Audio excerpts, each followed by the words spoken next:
You keep it going, or we could call it a night. What do you feel like? Sure. I mean, I touched on most of the stuff I wanted to talk about. Is there anything else you guys want to ask while I'm here? You got them? Let me see if anybody. See. Let me see if anybody asked anything. I say, have we lost all of our audience yet? Yeah, No. there was a No. comment there earlier, Derek. They were asking you, remind people how much power you lose when with a dry transmission.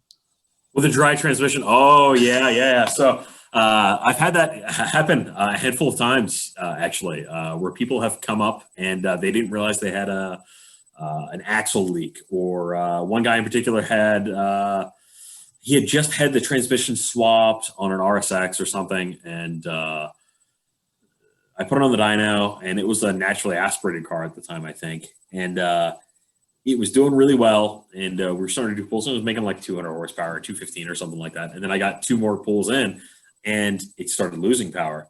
And I did another run, and I started hearing, gear 1 transmission noises, and I lost more power. I'm like, by the time we saw it, it was like 30 horsepower down. I'm like, okay, there's a huge problem going on. Like either this engine is getting ready to lock up, like a spun bearing, with a bunch of extra friction in the engine, or something drivetrain related is going on. So, looking at the logs, and there's no oil pressure gauge in the car or oil pressure sensor in the car that's worth shit.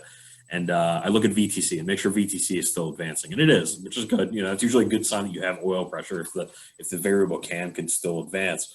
And I'm like, what the fuck is going on in this thing? And sure enough, I'm like, what? I'm just going to check the transmission, because the trans is starting to make some noises, and it really shouldn't be making these noises at this power level. And I pulled the fill plug, and nothing came out. So I'm like, okay. And I dipped my finger in there, and there was nothing. I'm like, let me pull the drain plug. I pull the drain plug, and nothing comes out. Oh my god, dude! Wow. Wow. So sure enough, I scramble. I grab some like synchro mesh from the auto parts store and have it delivered. And, I fill it up, fill it with 1.8 quarts or 1.6 quarts or whatever it was at the time. And it picks up all the power that it lost. And the transmission quiets right up. And I'm like, you just dodged a huge fucking bullet. Yeah. Wow. Surprised I didn't see some bearing or something in there. Yeah. And that's the thing, needle bearings. Starving everything. It was starving all the bearings. It was starving the gears, the needle bearings. Everything else was just heating up and making a bunch of extra friction. That and funny dyno stories. Another time I had a guy show up. We had a kid show up. This is probably 2008 or 2009. So real early on when we got our dyno pack. And it was a Type R swap, B18C engine. And it just didn't make any power at all. It made like 140 horsepower, 130 horsepower or something. And we're like, what the hell is wrong with this thing? Like VTEC works, like it didn't smoke its ass off. And check the oil in it, and it had like 9 or 10 quarts in it. Whenever the crankcase is supposed to, like the fill level is supposed to be 4 quarts. So it had that much extra oil in it that the crank had so much windage loss just pumping through oil that it cost it 30 horsepower, 40 horsepower, something crazy like that. So don't underfill your shit and don't overfill your shit. Go by the manufacturer recommendations on that. Wow.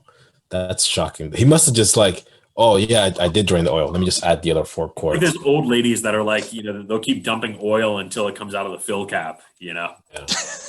I had a friend, maybe around the same time, and her best friend, she's like, hey, I'm stuck inside the highway. What's going on? And we go help her out. Turns out the car had something like 50 or 60,000 miles. It was a Saturn, but that doesn't mean anything. She never changed oil. Oh yeah. For 60,000 miles. I'm like, you never did anything to this oil. That's like those videos you see from like Europe and shit, where people don't change the oil and they pull the oil pan down and it's just like this gelatin. Yeah, it just holds the shape, Yeah, that's like wow. I mean, but some stuff seems, like I said, maybe I should start a YouTube channel about basic oil. Like, how often should you do your oil change? Isn't that what Scotty Kilmer exists for? Or oh yeah, I love that guy. Or whatever, Rev up your engines. Yeah. I'll never buy a Honda again. And I'll tell you why. Yeah.